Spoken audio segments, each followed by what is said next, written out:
Assalamualaikum. Salam sejahtera. So okey kita tahulah sejak kebelakangan 2 minggu lepas, 3 minggu lepas mengenai inilah hero Melaya terkini dia, Akmal Saleh, yang ialah convention yang mendesak supaya UMNO PN keluar daripada kerajaan, desak supaya ialah menubuhkan muafakat nasional dengan PAS. Dan ialah saranan beliau, desakan beliau ditolak oleh kepimpinan tinggi UMNO. Dia rasa kecewa.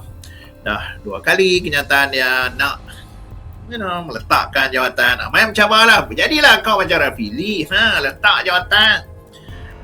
Dia ilmu politik pun lembab. Duk fikir dia sendiri, dia tak pandai bijak semua matematik, apa mainan politik PAS pun dia tak pandai. Dia tak tahu. Entahlah, orang semua tahu PAS ni tak boleh percaya, tapi dia boleh lagi mendesak demi muafakat nasional. So okey ini bagaimana dia pergi berjumpa dengan Ketua Menteri Melaka, Rauf. Dan Melaka pun tengah panas sekarang ni. Kita tahulah pendedahan oleh si Cikgu Bat mengenai ada rasuah melibatkan pegawai dia. Pelbagailah, kita tahu banyak kes dah pasal dia. Dia pergilah bersalam dengan Ketua Menteri. So dalam posting dia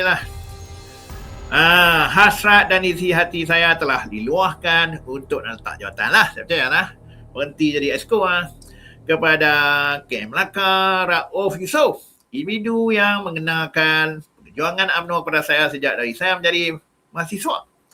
Mengajar individu yang banyak mengajar saya tentang dunia kepimpinan dan perjuangan. Terima kasih. Mana tu?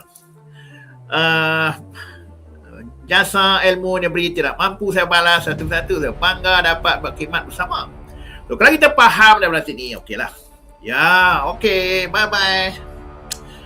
Apa percaya ke dia akan letakkan jawatan esko? Nak letak jawatan sebagai adun, taklah kot mungkin adun taklah. Adakah dia sanggup keluar UMNO masuk pergi PAS? Tapi entahlah, dia kata dia akan buat keputusan dalam perhubungan agung UMNO hujung minggu ni. Kita tengoklah, saya tak percaya, ini drama je lah. Memang bengok, betul lah. Betul. Itulah Akmal Saleh yang terkini. Lepas tu dan yang menarik juga, hari ini ada satu video terkini menangis akan mendapat surat.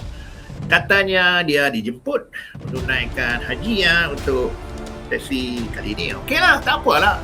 Alhamdulillah lah kau dapat jemputan pergi haji.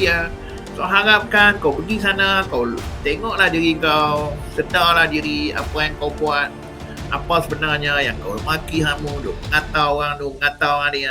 Kita doakan yang terbaiklah untuk dia mendapat jemputan haji. Menangis tak apalah, itu tak nak komplain apalah, betul tak?